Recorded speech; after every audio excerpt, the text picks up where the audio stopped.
새벽 말씀 제목 제3시의 사람이라는 제목으로 함께 말씀 나누겠습니다. 자, 오순절날 제자들에게 성령님이 임하셨을 때 제자들은 성령님의 말하게 하심을 따라서 각각 다른 언어들로 말하기 시작했습니다.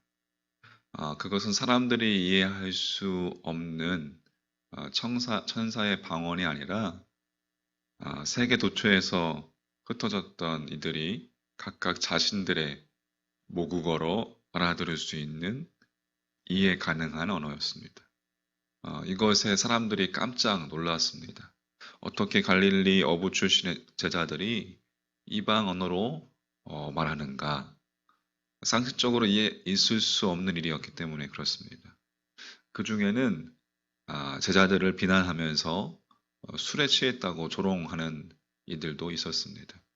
그들의 비웃음에 베드로가 자신들이 술에 취한 것이 아니라 성령 세례를 받았기 때문에 라는 것을 역설하면서 구약 성경의 요해에서 2장 말씀을 인용하였어요. 베드로가 사람들의 그 비웃음에 지체 없이 하나님의 말씀으로 대응한 거죠. 베드로의 주된 관심이 오직 하나님의 말씀이었기 때문에 그렇습니다. 만약에 베드로가 하나님의 말씀에 무관심했다면 2000년이 지난 우리와 베드로와는 아무런 연결고리가 없을 것입니다. 자, 그렇다면 지금 우리의 관심은 여러분 무엇입니까?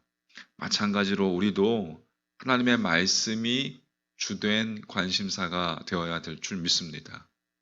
우리가 말씀의 사람이 될 때에 우리의 심령이 말씀으로 가득 찰 때 우리는 빛과 어둠을 또 영원한 것과 유한한 것을 또 옳고 그른 것을 분별할 수 있으리라고 믿습니다. 제자들을 조롱했던 이들이 새 술에 취했다라고 그렇게 조롱했어요. 자, 13절 말씀 보세요. 또 어떤 이들은 조롱하여 이르되 그들이 새 술에 취하였다 하더라. 그렇지만 제자들이 일반적으로 여러분 술 취한 자들과는 확연하게 차이가 있었습니다. 제자들이 갑자기 많은 말을 하였지만 누구도 횡설수설하지 않았어요.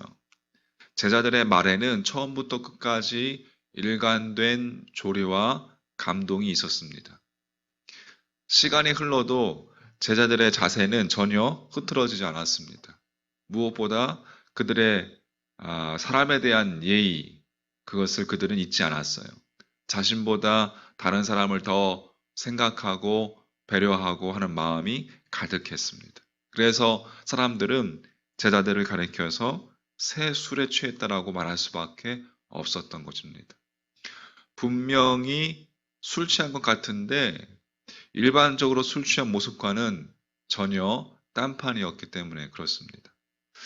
제자들은 성령이라는 전혀 새로운 술에 사로잡혀 있었던 것이죠. 향기롭고 감미로운 말씀, 진리의 새 술에 취해 있었습니다. 중요한 사실은 제자들을 비웃는 사람들조차 도저히 부정할 수 없는 제자들의 긍정적인 변화, 다시 말해서 향기롭고도 감미로운 그 변화만은 인정할 수밖에 없었다는 점입니다. 우리는 여기서 큰 깨달음을 얻습니다.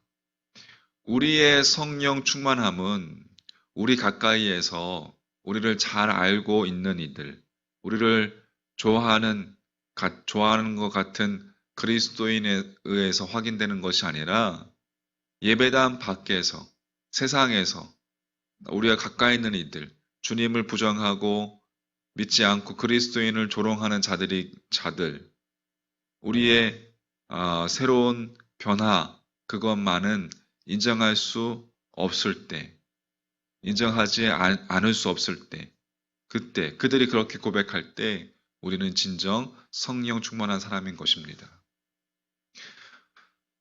여러분 소망하기는 여러분의 삶의 영역 가운데 믿지 않는 이들이, 여러분의 가까이 있는 이들이 여러분들이 하나님의 사람이다. 예수의 사람이다. 정말 변화된 사람이다. 성령 충만한 사람이다. 라는 것을 인정할 수 있는 여러분의 삶이 되시기를 주님의 이름으로 축복합니다. 두 번째로 주목할 것은 제자들의 이 성령 충만함을 확인한 시간이었습니다. 자, 14절, 15절 말씀.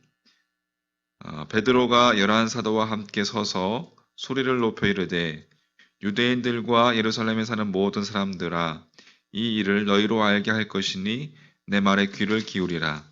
때가 제3시니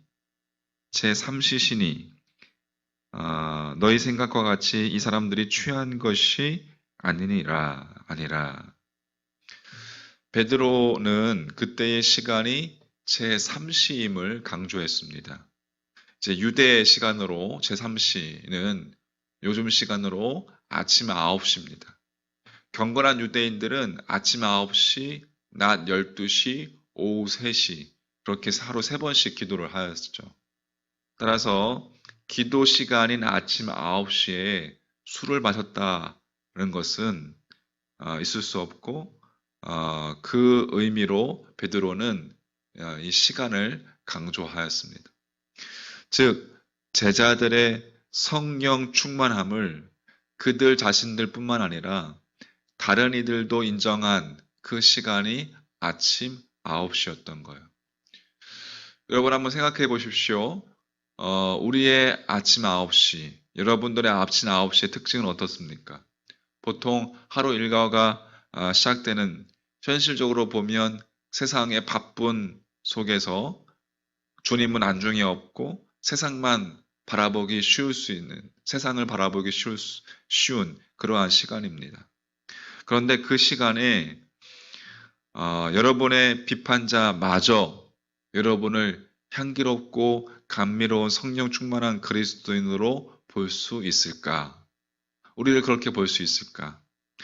우리의 성령 충만함은 주일에 예배당에서 예배 시간에만 있어서는 안 됩니다. 우리의 성령 충만함은 주일이 다 지난 뒤 월요일인 내일 아침 9시가 되어 판명될 수도 있는 것입니다. 가장 현실적으로 바쁜 그 시간 자신에게 임하여 계시는 성령님을 의식하면서 진리의 빛 속에서 새로운 한 주간을 맞는 사람, 여러분 그 사람이 성령 충만한 사람입니다. 바꾸어 말해서 우리의 성령 충만함은 별도의 장소나 시간이 정해져 있는 것이 아니라 여러분 세상 한가운데서도 언제나 성령님을 인식하며 성령님과 동행하는 사람이 성령 충만한 사람입니다. 할렐루야. 그러한 사람에 의해서 그 주변은 새로워질 것입니다.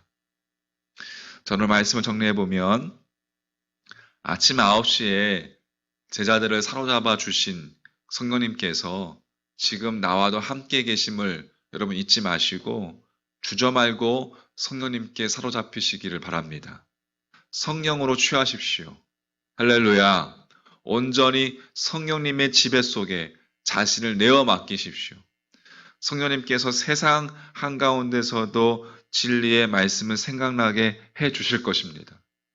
오늘 예배당 안에서 뿐만 아니라 오늘 주일 우리가 예배당에서 예배를 드리는데 그때뿐만 아니라 내일 월요일 아침 9시 매일 아침 9시에도 성령님을 힘입어서 주님의 말씀을 묵상해 보십시오. 말씀을 묵상하면서 여러분 그렇게 성령님과 함께 동행해 보십시오.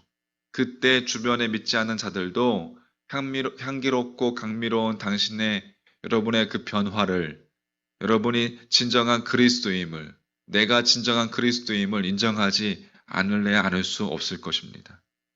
성령 충만한 삶이 되시기를 간절히 소망합니다.